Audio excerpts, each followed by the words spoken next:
All right, how's it going, everyone? Welcome to the stream.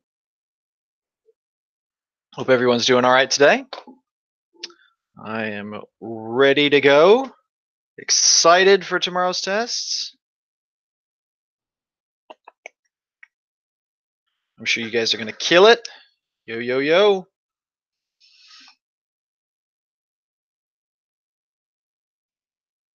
Am. Oh, what's up, Grant?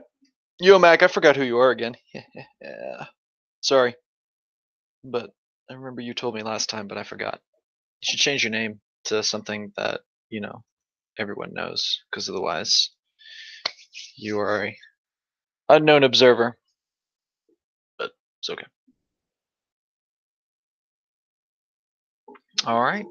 Well, let me put up a little experimental graphic for you guys to look at.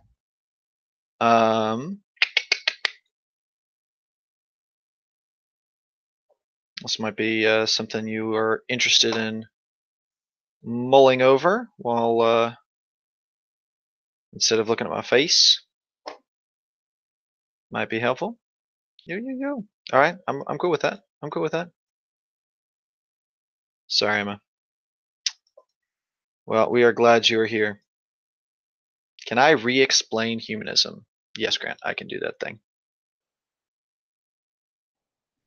What's up, Anna? All right, so no, Chloe, we'll never do FRQs on tests. But yes, I can explain the triarch theory. Okay, so Grant, I'm going to start with you. So simply put, humanistic psychology is another approach. Remember, this is a different way of explaining what is going on with the mind, the brain, who we are as people. And so the way that the humanistic approach is started by Abraham Maslow and Carl Rogers, which we'll explain more later when we get further along. But basically, what they are saying is that you as an individual are hampered, or like they want you as an individual to become the best that you can be, and that life and the reasons why people run into issues and problems is because their goals or their ability to become the best that they can be is hampered in some way. And so people that are humanistic psychologists are interested in trying to find ways to help people become that person, to reach self-actualization. And oftentimes it's through really like positive, more kind of like life coaching type thing, where they're just like, it's not like I'm telling you exactly what to do, but we're kind of working through this together and finding a best solution to what you are going through. um so okay, so let me know if that makes sense to you. So if you're struggling with that, let me know. Okay, so oops, now let's get this. Okay, so so triarch theory of intelligence. Okay, Chloe, remember there are three parts. This is Robert Sternberg. So three parts of the triarch theory. You have analytical intelligence, which is like book smarts, like your ability to like read a book and know the stuff, and then take a test on that book and do really well. It's what most of school is about understanding and working through. What's it called? Working through and being analytically smart. Creativity is just talking about your ability to problem solve, to find different solutions to different problems.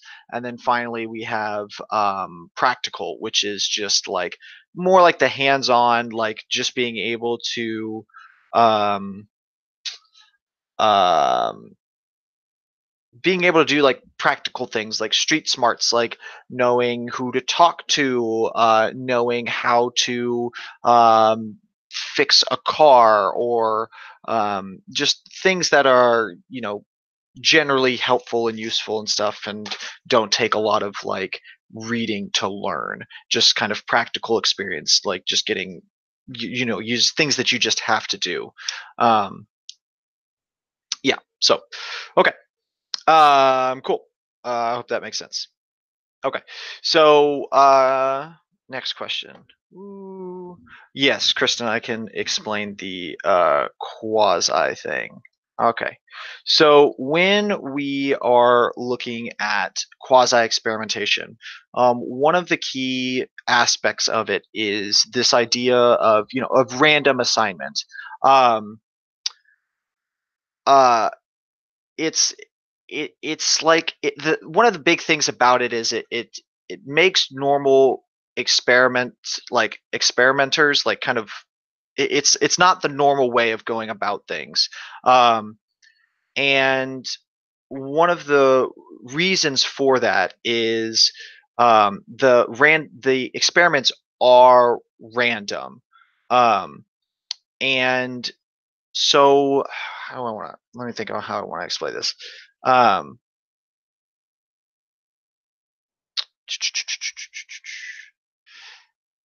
So basically, like, you have like a pre-test and a post-test. Okay, so you have two tests. You have something that happens beforehand, and you have something that happens afterwards. And so you have that as a comparison. So you can kind of like compare those things. Um, and so normally, um, how do I want to say this?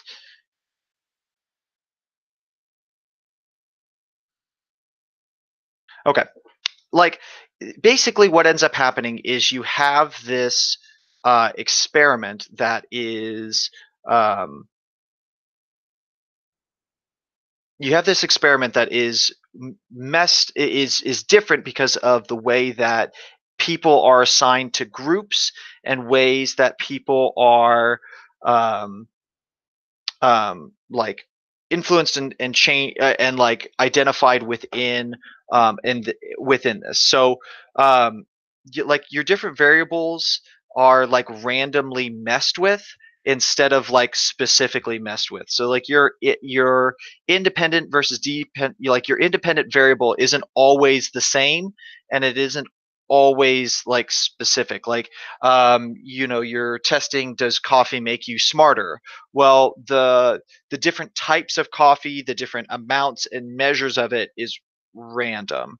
And so it's like using the random assignment in like interesting and different ways.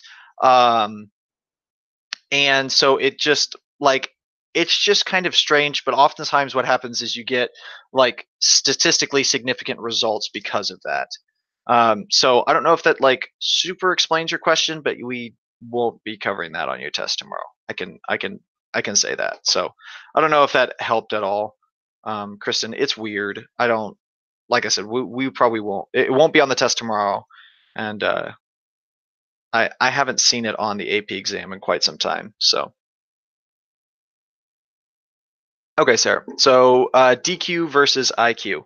So remember that IQ is your mental age divided by your chronological or your actual age, and then you multiply that by 100.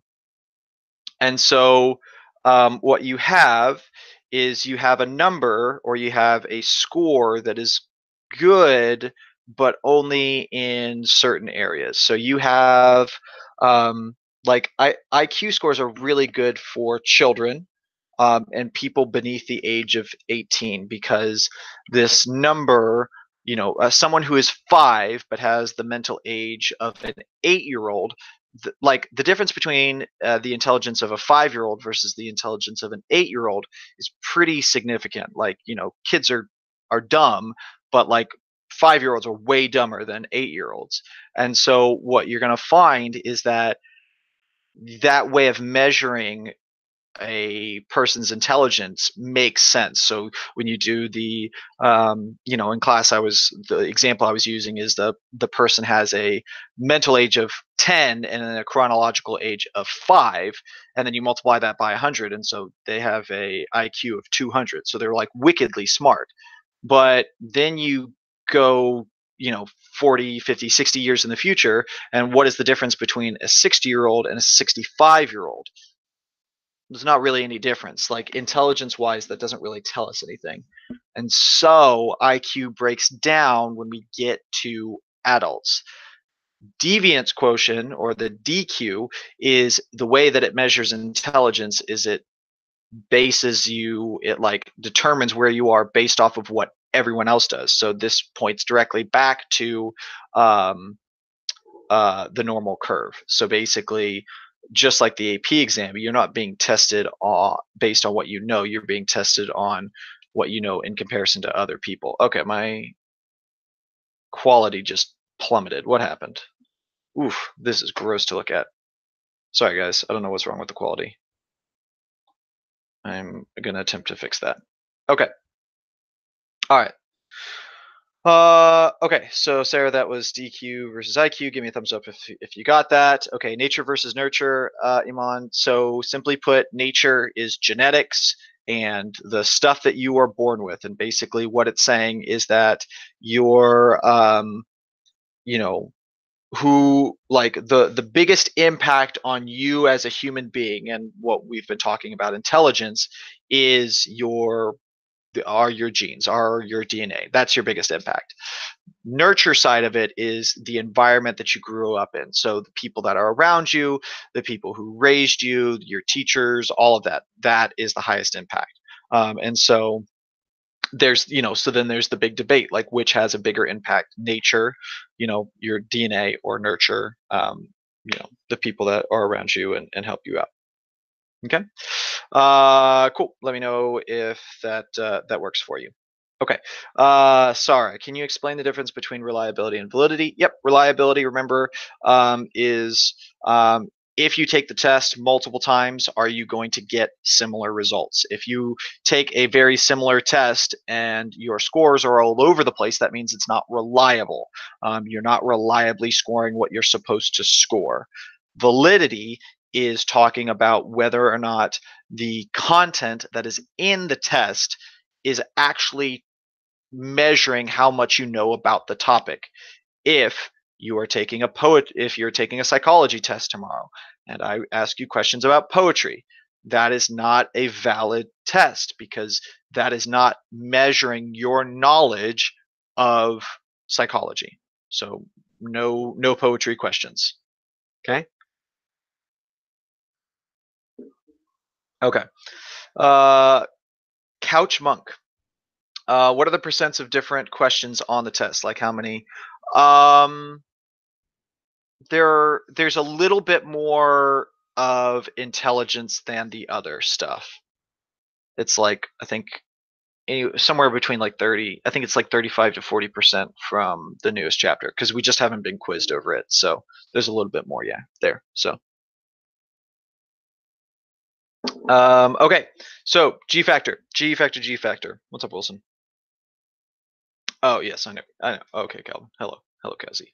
All right. So G factor. All right. G factor is was put together by Charles Spearman. Okay, and Charles Spearman was a big nature guy, so he believed that your intelligence stemmed from your genetics, and the biggest part of that was this idea of a G factor. So he did a bunch of tests, tons of different types of tests. And what he found was that even though all of these tests were different, something kept coming up. Certain people just did better than other people. And it wasn't just like you did better in this one area, but certain people just did better at like everything. And there wasn't it wasn't like one of the normal it was just something that was like almost intangible. Like they could the Spearman couldn't put his finger on what it was.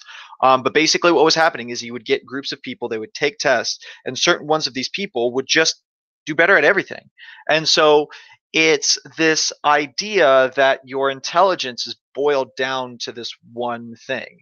And so the example that I often use with students is, um, how many of you know somebody that is just frustratingly good at everything? They're like, oh man, like I suck at English, like that's my worst class. And then they get a test back, and what do they get? They got like a 93, and they're like, oh man, I'm just not very smart. And you're just like, screw you, I studied for 3 hours and I got a 52 or something. I mean, not that bad, but and so what ends up happening is the people who have the higher the G that they have, the better they are even at the things that they're not good at. And so there's a guy that I don't have you actually study. So G factor is this idea that your intelligence can be boiled down to this one factor, and that factor is the G.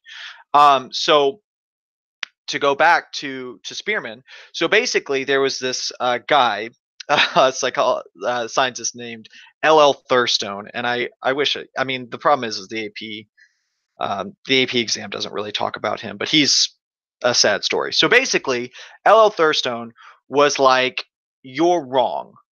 Like like he did not like what Spearman had to say, and so he's like, "Okay, I'm gonna make a test where you have to take like I think it was like 56 separate intelligence tests, like an obnoxious amount. I think it was 56 or 57, and so you had to take these separate tests because he thought he believed in multiple intelligence, and so he spent years of his life trying to refute what Spearman claimed, and in the end of all of his stuff, he found that he basically like all of his research pointed back to this idea that there was a G factor. Um, so yeah, so I feel bad for him. L.L. Thurstone tried to prove that uh, that Spearman was wrong, and then just made his point stronger. So yep. All right, so that's G factor. Anna Grant Wilson, not Wilson, Anna Grant and Calvin, just give me a thumbs up if that sounds right, or if that's okay. Okay, how much of the experimental terms do we need to know, and why is DQ so significant? What does intelligence being an effect rather than a cause mean? Okay, so Emma, I'm gonna answer one of. I think I already answered. Wait, you need to know all the terms for all the experimental terms, or the ones we covered in class. Those are all fair game. Why is DQ so significant? Because you can now, do this on adults. I think I already answered that question. Okay. And what does intelligence being an effect rather than a cause mean? So once again, this is pointing back to the nature versus nurture debate. And it's saying that your intelligence is an effect of things that happen. It stems from what you do and the people that are around you and what happens to you, not where you're from, like and from like birth and stuff like that. So it's kind of pointing to that nature nurture debate, Emma. Well, we need to know a lot about savant syndrome. Chris, you'll need to know what savant syndrome is, and you'll need to be able to pick it out as an example, pick out, savant syndrome out of an example, like if there's an example of it. Yeah. Abby, intelligence pools. Yeah. Okay, so remember, so once again, intelligence pools is pointing back to Howard Gardner, and Howard Gardner is. Ooh, hold on. Christine dropping some enlightenment. She's throwing up some Quizlets. Thanks, Christine. Good work. Hold on. I'm getting you some trains, but these emojis are going slowly. Trains? Hype trains for Christine. Freaking helping out. Fatima, are you doing the same? Fatima's got some more. Wait a minute. Hold on. Bam. Trains for you guys. Thank you. Good work, Fatima. Good work, Christine. Awesome stuff. All right. So okay, so pools of intelligence. Once again, we're going back. We're talking about Howard Gardner. And basically, Howard Gardner said, hey, there's all these different types of intelligences. A person who's really good at a certain sport has intelligence, like that bodily kinesthetic.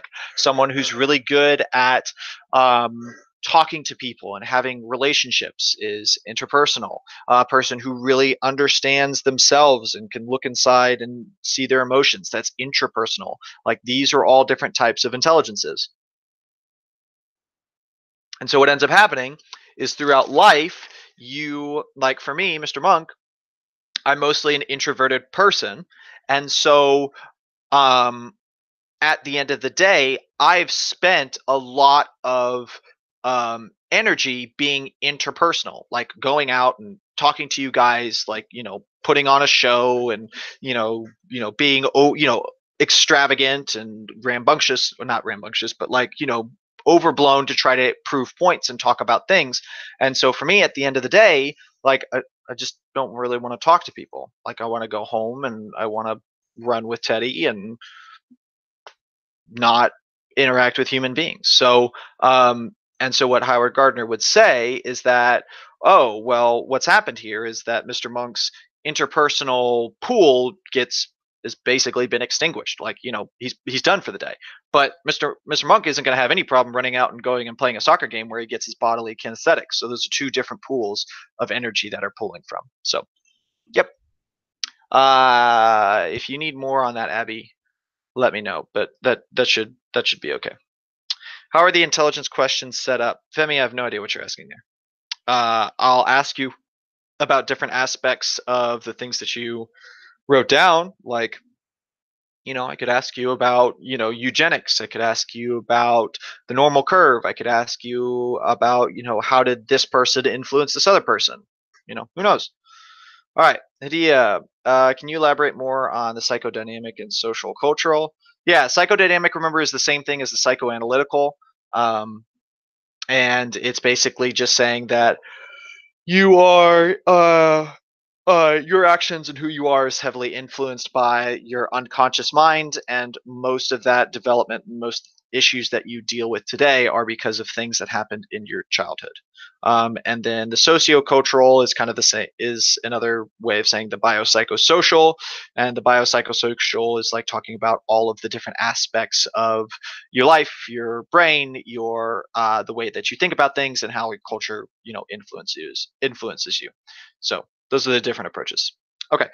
For the people, do we just need to know what they are related to, like behavioral, cognitive, or to the importance? Yeah, you're going to need to know, like, Rhea, you need to know about them. Like, you need to know what they're doing. And if you're talking, not for yeah. For like people like Sigmund Freud and William James and Wilhelm Wundt. Yeah, you just need to know how they're tied to the approaches. Um, but the intelligence people, you need to know. You need to know all about them. So, okay. Uh, I most likely need to know the information because I want to pass today, and I'll come back later. Do you remember who I am yet? No, I don't remember who you are. So, where can I find the Quizlet about this? Oh, SARS, that has already been answered. How did it inherit? Don't worry about that, Abby. Just make sure that you know the difference between. You don't need to know how Horn improved Cattell's research. It's just not on the test, and it's not super relevant. I meant to take that out this year, and I blanked on it. You don't need to. You just need to make sure that you know the difference between fluid and crystallized intelligence, and you'll be Gucci. Yes. Okay. Uh,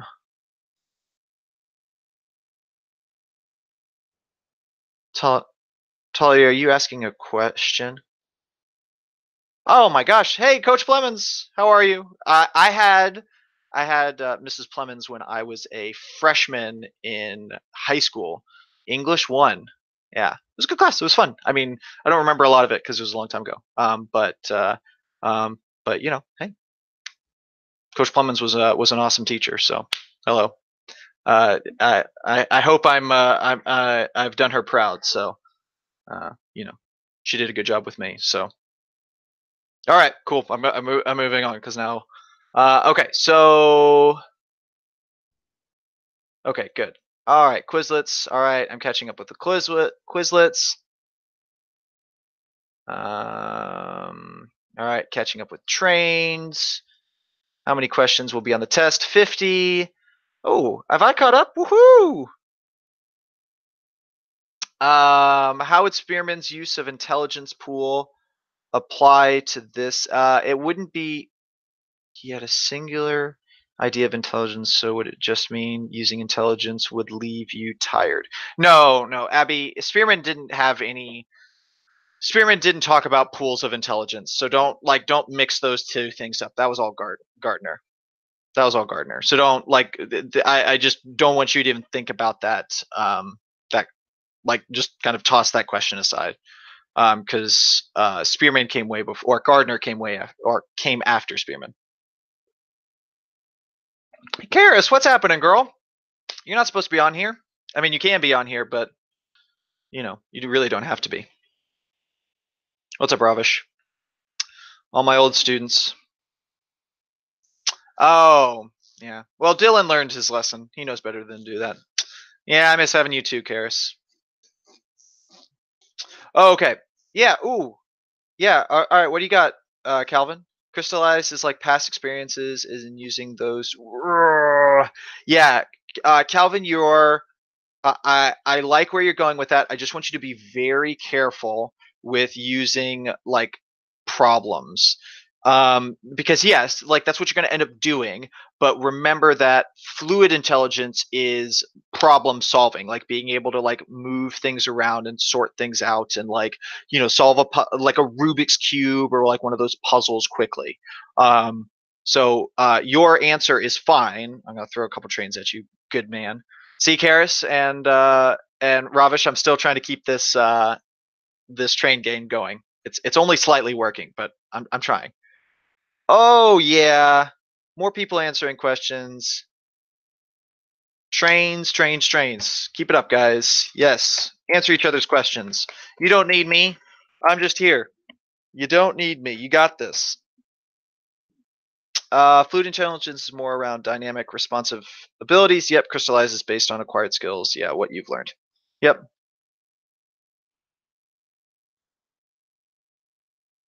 Ravish, shush. Ravish, I'm about to kick you off my stream, son. None of that. My students this year respect me, and they are telling me how to pronounce their names properly, unlike some people in last semester. Yeah, Emma, I just can't do after school, so you'll have to come in the morning. So, yep, because I've got soccer practice, so I just can't do after school. Right, Sarah, good question. So basically, what ends up happening is anytime you're studying human attributes, anytime you're studying intelligence, anytime you're studying weight, anytime you're studying like all sorts of things, if you start grouping groups of people together, you're going to get that normal curve. It's like groups of people coming together that you're testing will just naturally fall into what looks like a normal curve. It's not always going to be perfect or whatever, but you're going to see a bubble of people around your mean, around your average. So,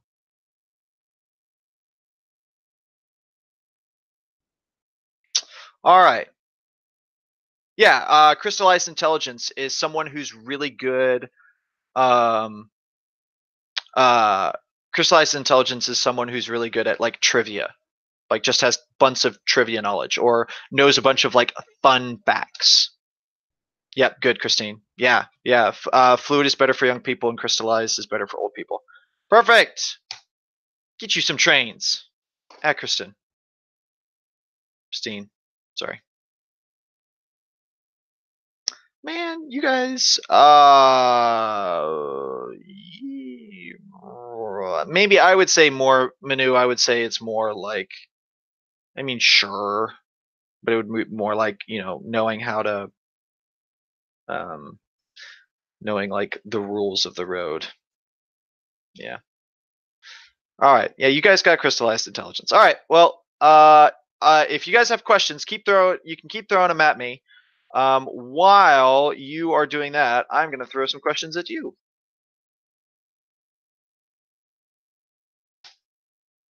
Abby, what are you confused about? Crystallized versus fluid intelligence? Not Mike, not specifically the APA. Not specifically the APA.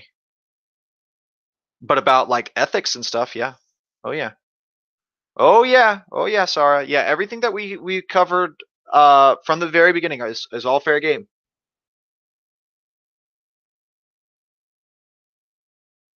Fatima, the limitations from the Simon Binet scale are 100% fair game. Yes, cognitive is what I'm looking for. Good. Good. Okay.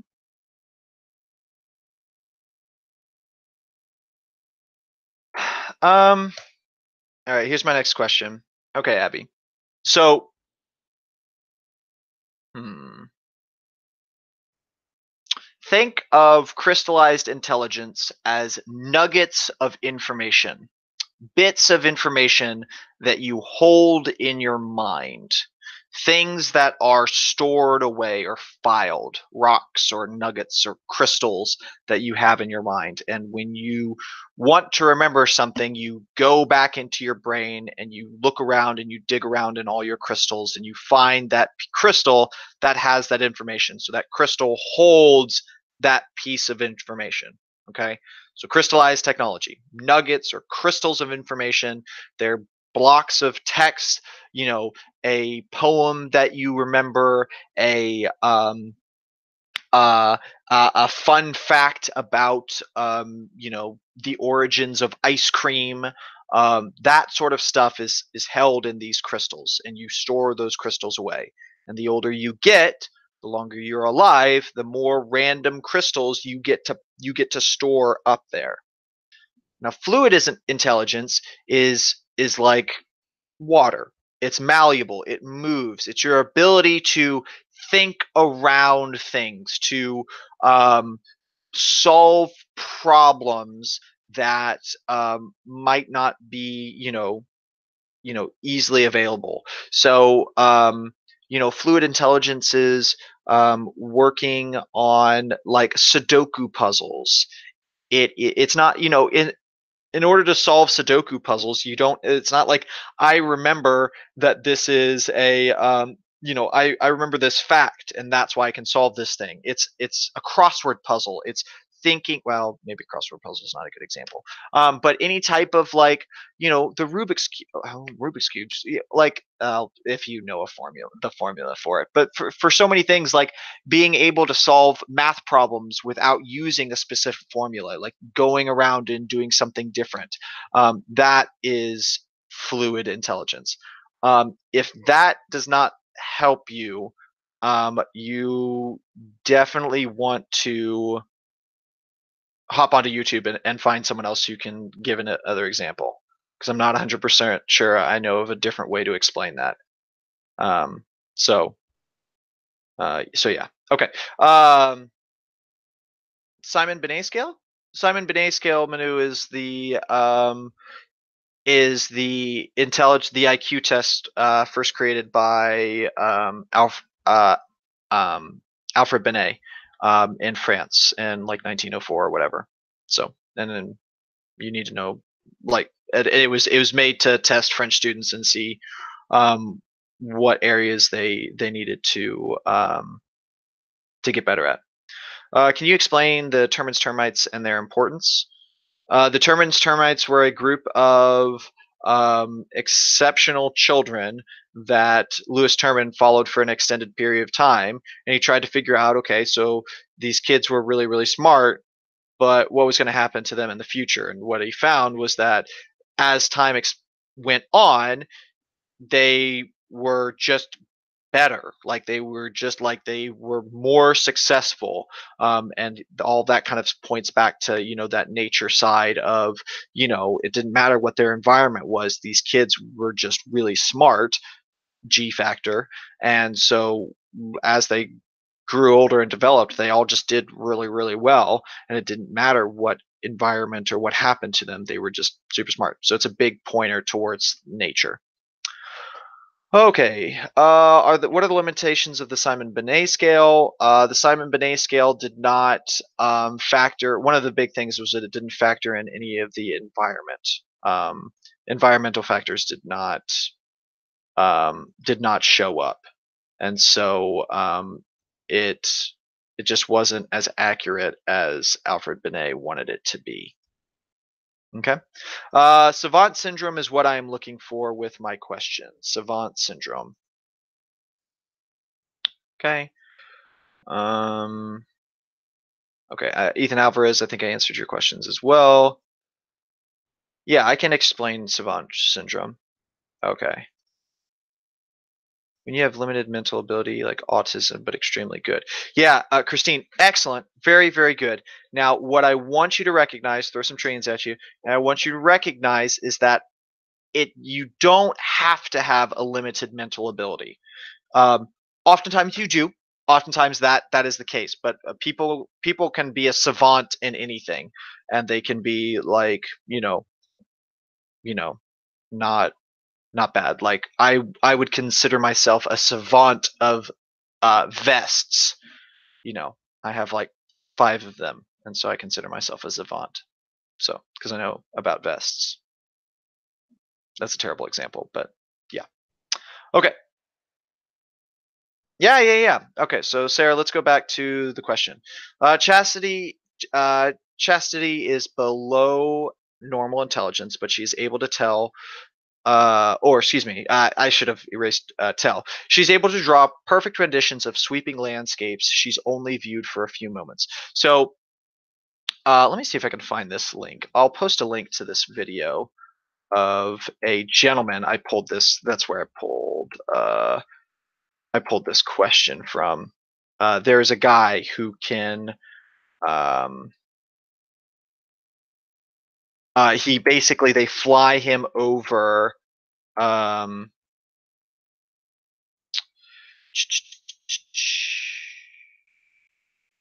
let me see if I can find this really quick. He has autism. Cool. All right. So this is a super short video, and you can just kind of watch this in the background, or you don't have to. You can do whatever you want. But this is a guy with savant syndrome, and basically what he's able to do is he views a landscape for a period of time. And I think there's other videos. I don't know if I've seen that one. What's his name? Stefan Wilshire. Yeah, Stefan Wilshire. So basically, what he does is he like flies over cities and then like once and then he just draws them from scratch. So you'll see him like drawing like cities, like perfect skylines, and like down to how many windows are in that thing. um and he, his just his ability to do that is like ridiculous. Like no one should be able to do that. That doesn't make any sense. And he's severely autistic.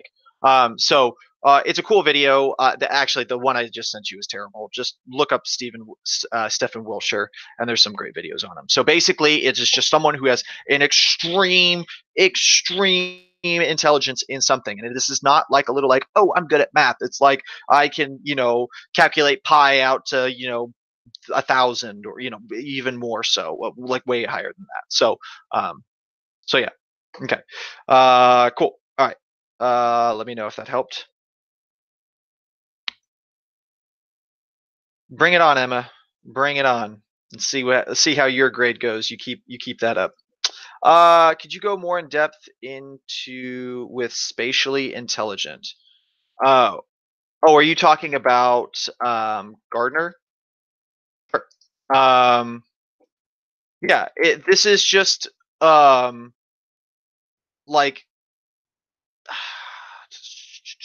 like oftentimes you'll see artists, what he would say artists have this spatial intelligence, because they're able to, like, I can't draw people in 3 dimensions because it is very difficult to get the right angles of someone that's like lying down or someone that is like well shaded, and the people with that visual spatial can see those things and like and just kind of visually like put that stuff in your mind. Like try to picture in your head something that is like complex, like you know, a specific, you know, like a specific, like intricate painting. Um, um, and for a lot of people, that would be difficult to get a real vivid image in their mind. But someone that was high in spatial intelligence would be able to do that, and they would be very good at. They would be much better at drawing that out and getting those angles, getting those that depth drawn better. So let me know if that makes sense. Oh, you know what? Okay, I'm sorry. I didn't even think about that. That is for those of you who wrote spatially intelligent. I wasn't thinking. That's fantastic. You got great pickup. I'm not even thinking that. On the test, there will not like spatial intelligence will not be on there. I'm so sorry. That you guys are so well studied. You're over my head. I was like, why are people writing spatial intelligence? You guys are sharp, sharp, sharp, sharp. Proud of you. That's awesome. You're thinking above and beyond. But I promise I won't like be tripping you up with that kind of stuff. So, okay, okay, good stuff, man. Proud of you. Good stuff. Good stuff. Good stuff. All right, so here we go. Let me hit you with another question. Good, good, good, good. Here, I'm throwing trains at all you guys. Trains, train it up. Hype train. No, Chloe. No, I'm not gonna like. You need to have a general idea of them. You know, knowing that there's like, but you're not gonna need to know like all seven. Like, let me think. Let me see. To give you an example, let me see if I can name them. Interpersonal, intrapersonal, musical. Um, the green thumb one. There is the music one, which I think I already said. The mathematical one, the bodily kinesthetic. I think that's all of them. Let me see. Did I miss one? Oh, linguistic and verbal. That's the other one. So yeah. So don't worry about it. I'm not gonna try to get you to know all that. All right. Good. Humanistic.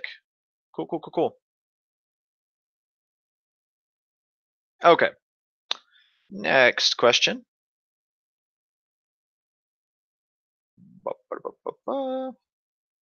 Humanistic. Good, good, good, good, good.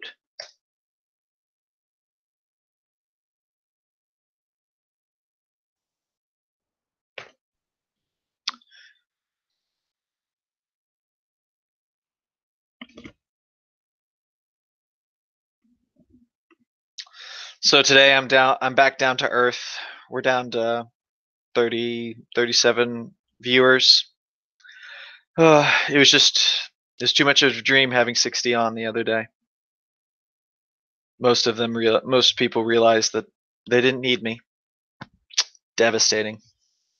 Good. Yeah. Yep. Reliability is what I'm looking for. Good guys. Good, good, good. Excellent stuff. That is what I'm looking for. Reliability. Doing the test multiple times. I know. I know. I was so pumped today. But, you know, hey, this is the thing, guys. You gotta, you know, when things are going well, you gotta enjoy it while it lasts, and then, you know, you can't get pouty about when it's not going your way. You know, I appreciate all of you guys being on here. You guys are the bomb. All right, here we go. Next one. I appreciate that, Abby. That means a lot.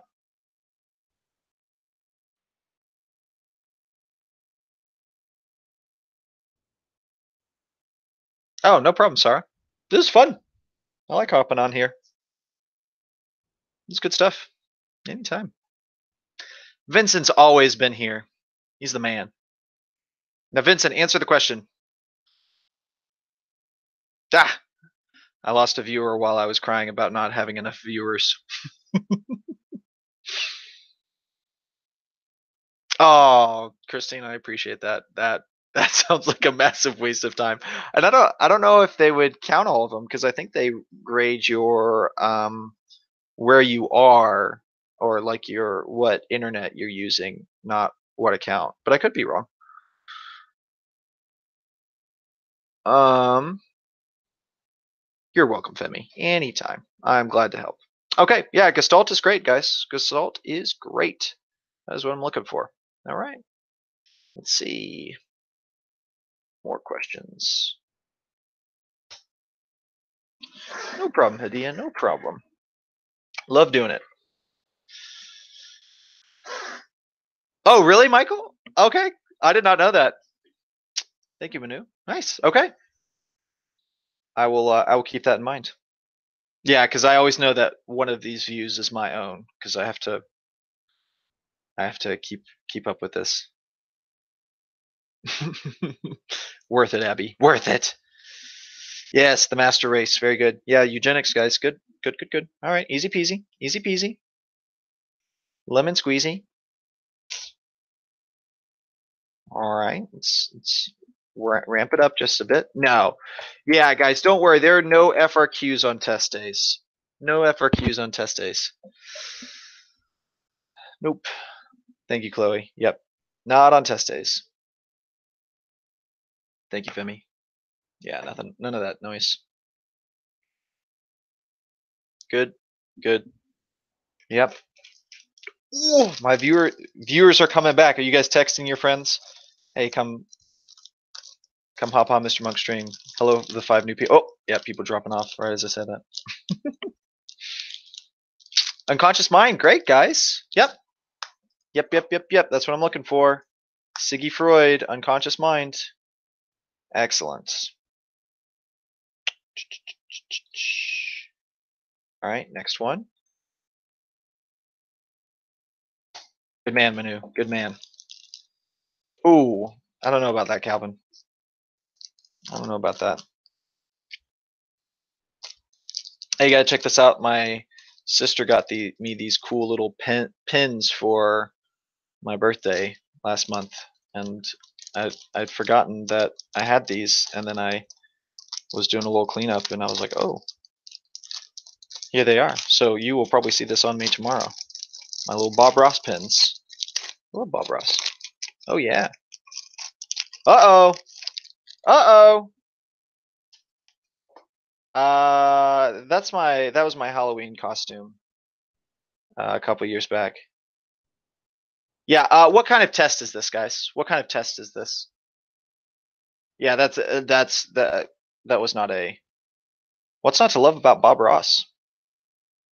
Should I do the head though, or the happy little tree? Because I'm probably only gonna have one of them. I'm only gonna wear one. I'm not like a multi-pin type of guy. So, what do you guys think? Happy Bob Ross face or the happy little tree?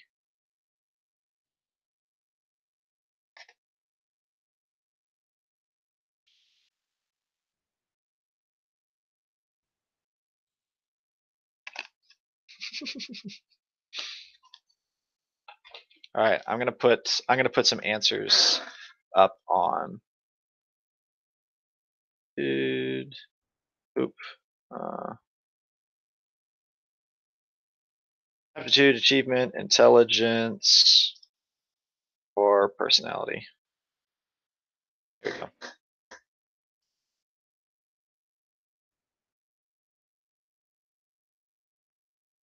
No, I'm a pretty single pin kind of guy. Yeah. Yeah, we're looking for aptitude because it's looking for your capacity, your ability, your future ability, like how much you can like how much you can learn in the future. Yep. Can you elaborate a little bit more on what Galton did? Sir Francis Galton did lots of stuff. Hadia, he did a bunch of stuff. I need you to ask me, be a little bit more specific. Yeah, Michael. He's sleeping right now, so I'll grab him. I'll grab him later. He's kind of like the end of the stream treat. How did Spearman find the G factor? Factor analysis, Emma. He found it through factor analysis. Because basically he was just getting all of this, people taking all these tests, and he was breaking it down into chunks, which is basically what factor analysis is doing. And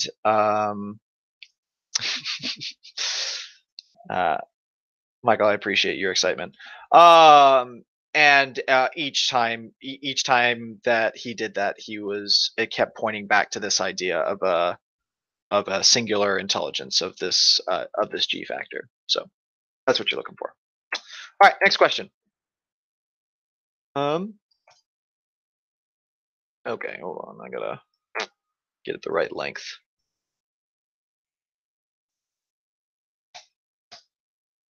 Okay.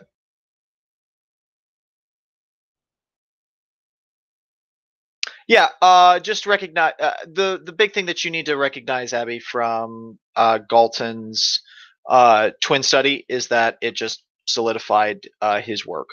Like he's finding that twins are even though they are raised apart, they still end up very similar intelligence wise. And that goes back to solidifying the nature side of the nature nurture debate. So, yeah. Oh no. All right. Okay. Yes, single blind is what I am looking for. Ryan, what's happening, my friends? Good to have you on. Okay. Yeah, Hadia, aptitude, just recognize aptitude is not like tomorrow is achievement test. What have you achieved in your studies? What do you know? And aptitude is what is my future potential? Potential, P. Aptitude, P. Potential, future. What in the future am I going to be good at? And single blind is correct. Yeah, Fatima, real quick. Normal distribution is just that bell curve. It's that graph, that bell curve graph, and basically it's just showing you where the majority of your population is going to sit right at that average. And it crops up everywhere in oh, thank you, sir. I'm sorry, I didn't see your answer before that. All right. Hey, none of that Ratan nonsense. So Ali, come on now. This can't be the first thing that you say on my thing. You got to be cool, yo. None of that noise. All right, here we go.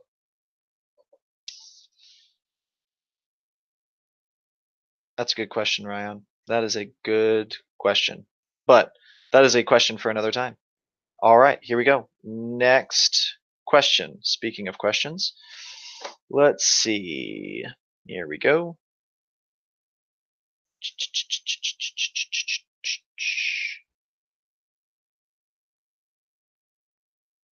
Damn.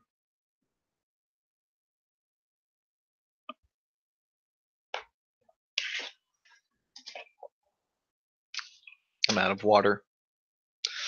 It's devastating.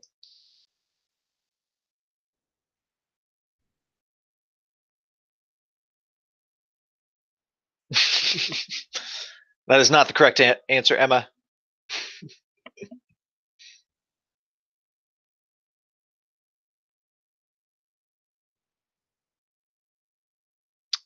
There's lots of random words in there, guys, but look for specific keywords. There's lots of mumbo jumbo in there, but there's some very specific keywords that I'm looking for. You are walk into a laboratory where the effects of intense punishment on a rat's ability to form discrimination was being studied. You'd be in the lab of how's the Binet Simon scale used in the U.S. again?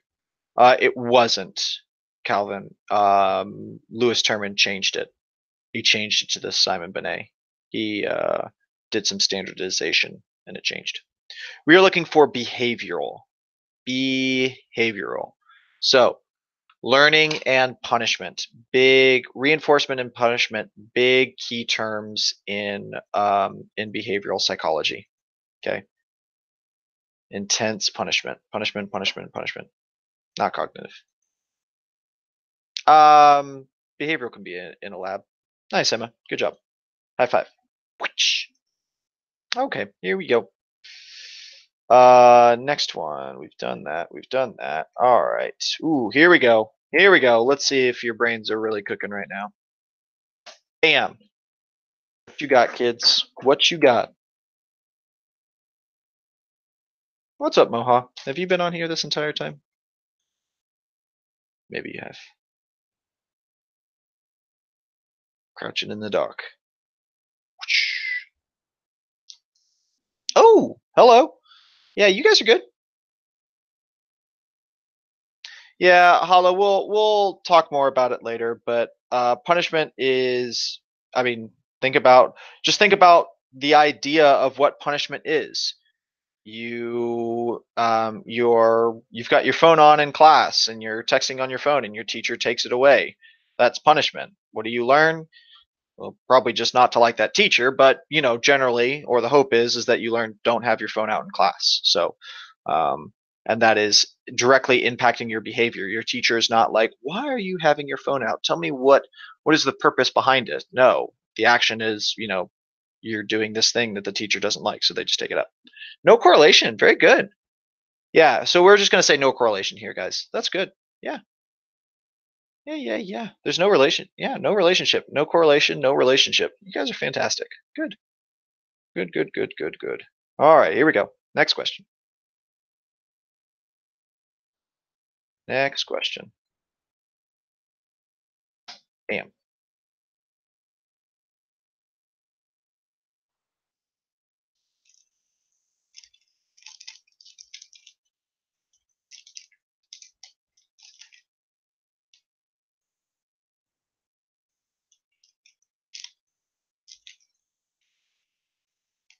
Good. Yep.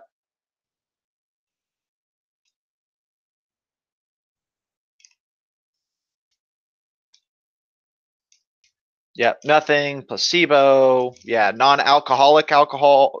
You just say non-alcoholic drink. Yeah. No. No. No. No. Fatima. That's fine. They could get nothing. They could also get nothing. So that's perfect. Yeah. That works.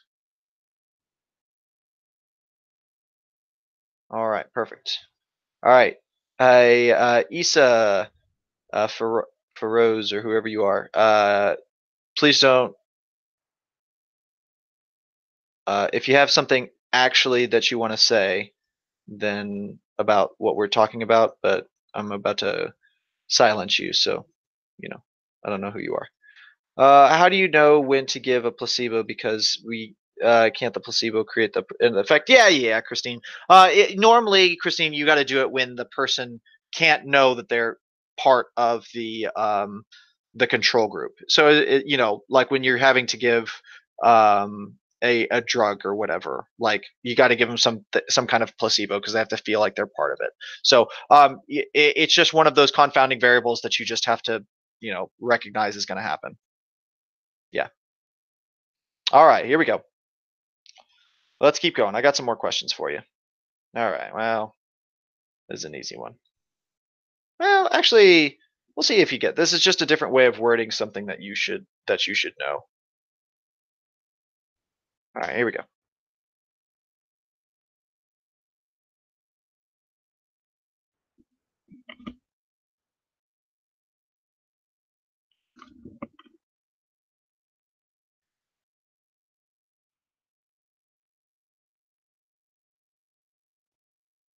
No, no.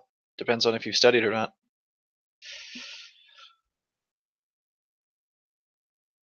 All right, hypothesis. Yeah, great, guys. Yep.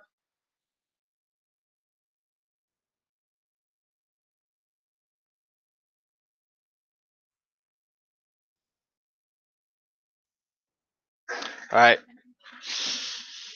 Issa, remember what I said. If you can hang out in here. I mean, you should probably have something better to do than watch a AP Psychology study session, but silencio por favor. Unless you have a question. All right, good. Yep, hypothesis is what we're looking for. All right, next one. Here we go. Let's get some quick fire ones rolling. Yeah, tests are progressive. We usually talk about that later, or I'll talk to you about that later. So instead of it being a huge info dump at the beginning of the year.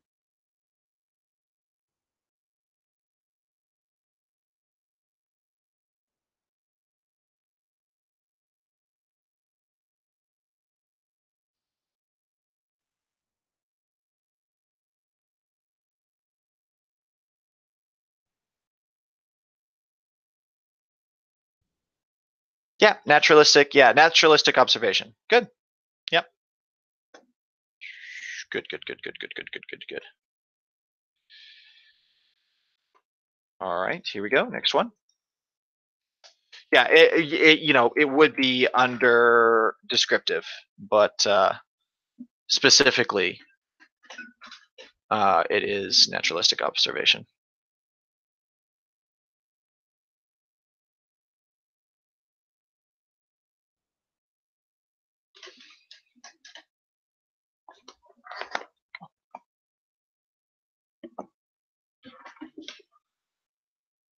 Ooh. Ooh. In an experiment to find out if taking ginseng increases IQ score, the IQ scores would be what type of variable? I'm looking for a variable. What variable would it be?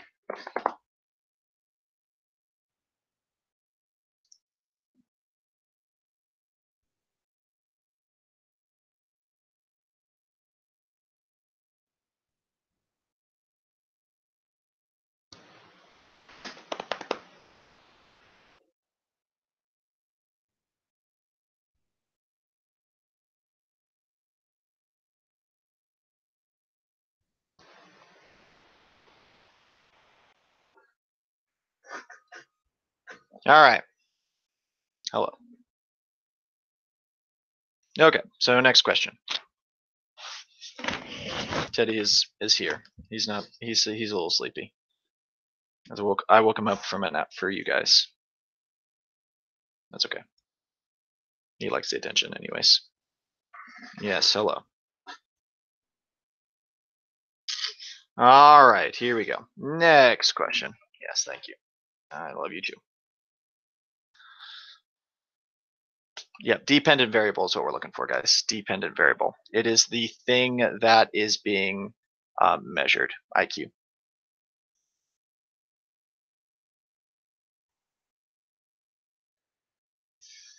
Yep. Random selection. Good. Good.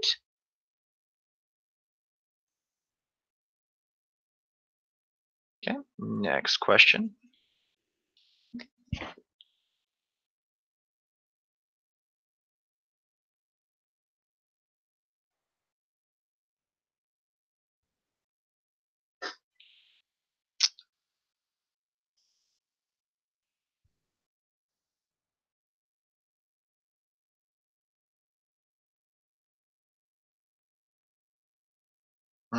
Yep.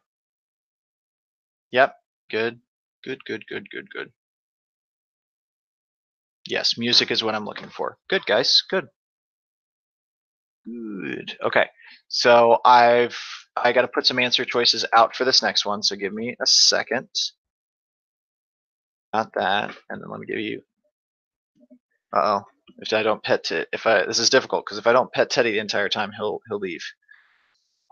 So I've got to like post questions and there we go. All right.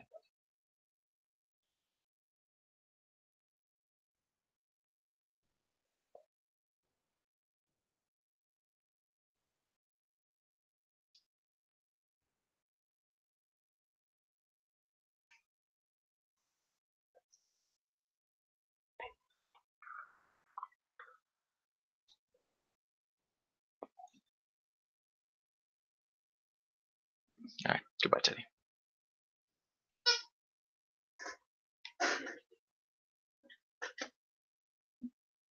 Yep, good.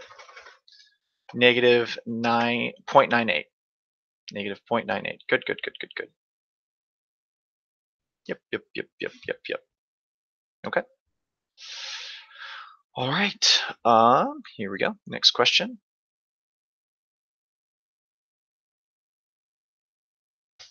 Boom.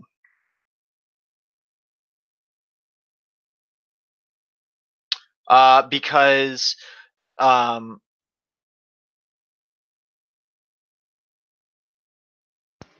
because remember that relationship is talking about what is like -1 and +1 have the strongest relationship. Like if you have a +1 relationship, that means that for every ice cream you sell, you get, $1 or whatever. And so that relationship is perfectly symmetrical. It is going up at the same time. And for a like perfect negative correlation, for every tooth lost is however many dates you lose or whatever. And so that, for however many you go up, you go down the other one. And then zero is no correlation, so there's just no relationship um, happening there. So that is why negative 0.98 is the highest correlation, because it is the highest negative correlation. Yep. Thank you, Aman. Yeah, that's good. All right. Okay, guys. So that is all the questions that I have for you today. Let me just double check. I want to make sure I'm not missing anything. I did the no relationship one. Um. Yep. Yep. That's all of them. All right. Cool beans. Yeah, no problem. All right. Yeah, there are 50. There are 50 questions. All right, guys. Do you guys have any questions about manana? Any last words?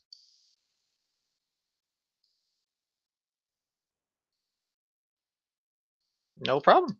No problem. Anytime, guys. Anytime. Okay, so yeah, bring the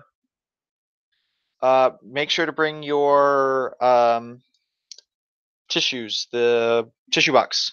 You can bring that on Monday because I've been forgetting to tell you, so I'll let people bring it on Monday. But bring it either tomorrow or Monday. You're good to go.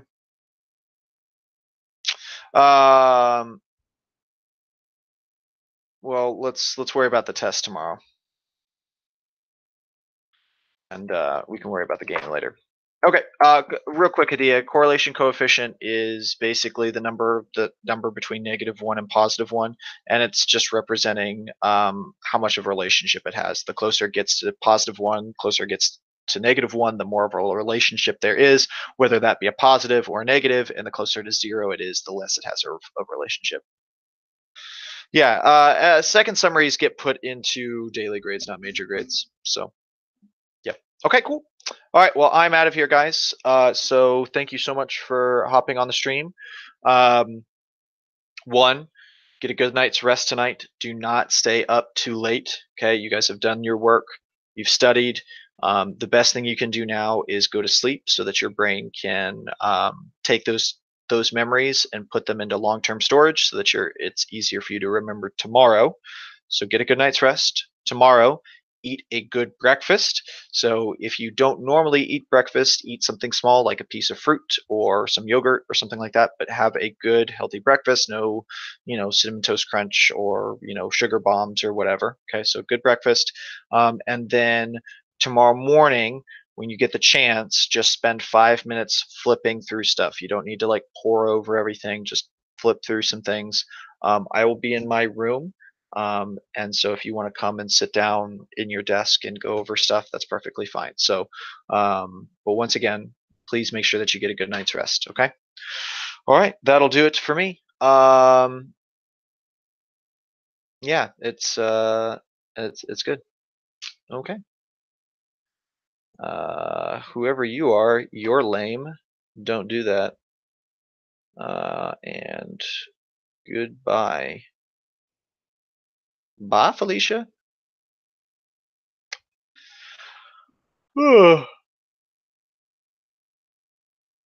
Just kick them out, right? Yeah, hide user on this channel, right? Is that what I did? Okay, cool. Cool. Yep. See you guys later. Y'all have a good one. Thank you so much for hopping on. We will catch you tomorrow. Good luck studying.